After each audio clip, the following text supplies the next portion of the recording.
পূর্ণ হলো আমার স্বপ্ন পূরণের অঙ্গীকার। দূরদর্শনের বিজ্ঞাপনের স্লোগান ধার নিয়ে এভাবেই নিজের অনুভব আর অনুভূতির কথা আজ প্রকাশ করলেন মুখ্যমন্ত্রী ডক্টর মানিক সাহা।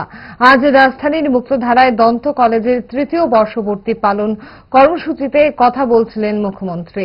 আজ মঞ্চে ব্যতিক্রমী মেজাজ ধরা দিলেন মুখ্যমন্ত্রী ডক্টর মানিক সাহা। 3 বছরের পদার্পণ রাজ্যের দন্ত কলেজের এ উপলক্ষে বর্ষপূর্তি পালনের আয়োজন করে রাজ্য স্বাস্থ্য দপ্তর। মুখ্যমন্ত্রীর স্বপ্নের দন্ত কলেজের পারিপার্শ্বিক পরিকাঠামো উন্নয়নের কাজের পরিধি বিস্তৃত করা সহ তৃতীয় বর্ষপূর্তি পালন কর্মসূচিতে অবধারিতভাবেই প্রধান অতিথি ছিলেন মুখ্যমন্ত্রী। এর আগে রাজধানীর পুরাতন আইজিএম হাসপাতালে সিসমিক রেট্রোফিটিং সহ নতুন ভবন নির্মাণের ভূমি পূজন কর্মসূচিতে অংশ নেন মুখ্যমন্ত্রী ডক্টর মানিক সাহা।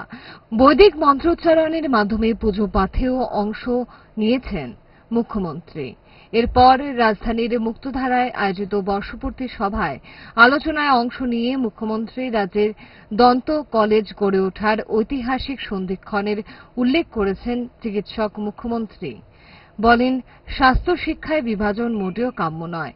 দন্ত চিকিৎসাকে খাটো করে দেখার একটা প্রবণতা রয়েছে। এই প্রবণতায় হ্রাস টানার কথাও বলেলেন মুখ্যমন্ত্রী ডক্টর মানিক সাহা। আমাদের যে ছেলেরা মেয়েরা যখন পড়তে যায় এখানে, এটা এমন একটা আপনাদের মধ্যে থাকা উচিত যে যেভাবে আপনারা শিক্ষাদান করেন এমবিবিএস স্টুডেন্টদের, একইভাবে বিডিএস এর যারা আছেন তাদেরকে আপনারা শিক্ষাদান করুন। প্রায়শ আমি বলি, এখানের মধ্যে কোন রকম আপনারা যেন সেপারেশন বা আলাদাভাবে যে একটা মানসিকতা, আরে ফালতু কাজে নেই, এসছে ডেন্টাল লোক, এই যে এরকম মানসিক যে মাইন্ডসেট, কেজিএমসির মধ্যে গিয়ে আপনারা একবার দেখুন গিয়ে king George medical college, one of the oldest and best medical college and dental college.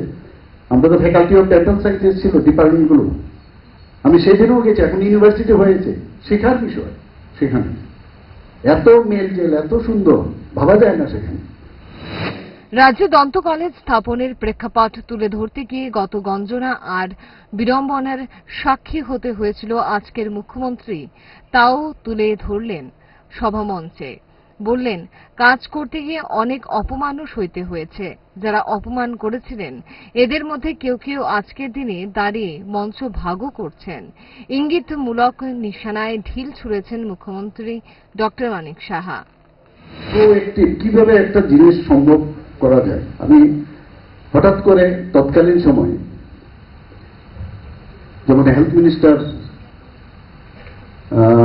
স্বর্গীয় বিমল সিনহা মহোদয় ছিলেন, হঠাৎ করে আমাকে ফোন করলেন, যেও আরেক কাহিনী, ফোন করে বললেন যে আরে আপনি ডেন্টাল কলেজ খুলবেন এখানে, মেডিকেল কলেজ ত্রিপুরাতে হয়নি তখন। আমরা হ্যাঁ খুলব, একদিনের মধ্যে আপনি সমস্ত বানাতে পারবেন, কিভাবে হবে কি হবে। তো নেটের মধ্যে ছিল ডেন্টাল কলেজ করতে গেলে কি কি হবে, সব খবর নিয়ে আমি এবং আমার সভাপতি তখন ছিলেন ডক্টর উৎপল ভট্টাচার্য, এবং এখানে অনেকেই আমার সাথে ছিলেন, আমরা গেলাম। And he was very much thrilled to start this dental college. গিয়ে বললাম,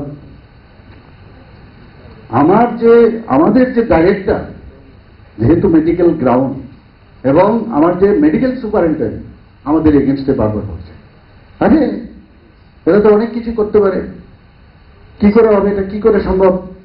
এই বলতে বলতে মিনিস্টারের সামনে ওনাদের সাথে আমার ঝগড়া হয়ে গেল। বলছি কথাগুলো, বললাম যে আপনাদের মতো সিনিয়র যদি ব্যক্তি আপনারা যদি অবজেকশন দেন, ঠিক বলেছেন আপনি, তাহলে কোনোদিনই ডেন্টাল কলেজ হবে না ত্রিপুরাতে। বলছে, স্যার দেখেছেন আপনার সামনে কিভাবে কথা বলছে একজন ডাইরেক্টরের সাথে।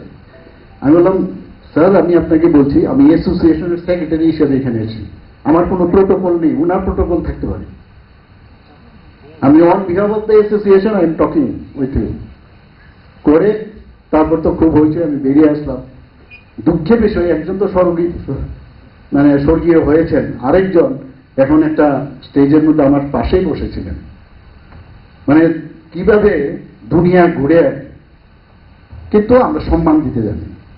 কোনোদিন যে এই কথাগুলো বলেছেন, যন্ত্রণা দিয়েছেন, কোনো সময় কিন্তু মানে তুমি অদম হইলে আমি উত্তম হইব না কেন, এই মানসিকতা নিয়ে আমরা কাজ করি। ত্রিপুরা মেডিকেল কলেজে চিকিৎসারত বাবা মৌলির স্বাস্থ্যমন্ত্রীকে দেখতে গিয়ে কি ধরনের বিড়ম্বনার মুখে পড়তে হয়েছিল আজকের মুখ্যমন্ত্রীকে, তাও এদিন বেশ গুছিয়ে স্মরণ করলেন চিকিৎসক মুখ্যমন্ত্রী মানিক সাহা। দেখুন মুখ্যমন্ত্রীর সেদিনকার অভিজ্ঞতার কাহিনী। এইসব ইতিহাস যে হেলথ মিনিস্টার সময়ে এইগুলো আমার করেছে, উনি সাংঘাতিকভাবে গুরুতরভাবে অসুস্থ। আমি ত্রিপুরা মেডিকেল কলেজে আমি দেখতে গেছি উনাকে, যাওয়ার পরে আমি চিফ মিনিস্টার তখন গেছি আমার সৌজন্যতার কারণে। কেমন আছেন, ভালো আছেন তো, শরীর টরীর, আমাদেরকে বাঁচান। আরে আপনাকে আমি দেখতে এসছি, আপনি কি বাঁচাবো? এই আপনাদের যে করছে আমার উপরে, আপনি তো অসুস্থ, আপনাকে তো মেরে এখানে পাঠাইনি, আপনি শারীরিকভাবে প্রবলেমের জন্য আপনি এসেছেন এখানে, আপনাকে এই অত্যাচার থেকে আমাদের বাঁচান। মানে অভ্যেস হয়ে গেছে খালি অত্যাচার, আন্দোলন, এই যে একটা মানে শোয়া অবস্থায় আমাকে বলছেন। আমি আরে এটা উঠতে হবে না। তারপর বাধ্য হয়ে আমার বলতে হলো যে আমি তো এইসব যে আমরা বদলের কথা বলি, কিন্তু বদলা নেওয়ার চিন্তা ভাবনা নেই। তবে এতদিনের যে আপনাদের যে যেসব সৃষ্টি করে গেছেন, আমি জানি অনেক লোক কিসব করে, কিন্তু I don't endorse those. Maybe it is reciprocate from their side, it may be reciprocal. বুঝেছে কিনা আমি জানি না। এদিনের অনুষ্ঠানে উপস্থিত ছিলেন রাজ্যের স্বাস্থ্য সচিব কিরণ কুমার গিত্তে, জাতীয় স্বাস্থ্য মিশনের রাজকর্তা সাজু ওয়াহিদ, রাজ্য স্বাস্থ্য অধিকর্তা সহ রাজ্য স্বাস্থ্য শিক্ষার শিক্ষক, শিক্ষাকর্মী সহ শিক্ষার্থীরা। এদিনের মূল আলোচনায় মুখ্যমন্ত্রীকে দেখা গেল নবীনদের উদ্দেশ্যে প্রবীণের বিভিন্ন পরামর্শ দিয়ে যেতে। বলে গেলেন এগিয়ে যেতে চাইলে বাধার মুখে পড়তেই হবে, এটাই আমাদের সমাজ ব্যবস্থা। এর মধ্যে দিয়েই লক্ষ্যে স্থির রেখে মূল নিশানা স্পর্শ করতে হয়। Bureau report, Times 24।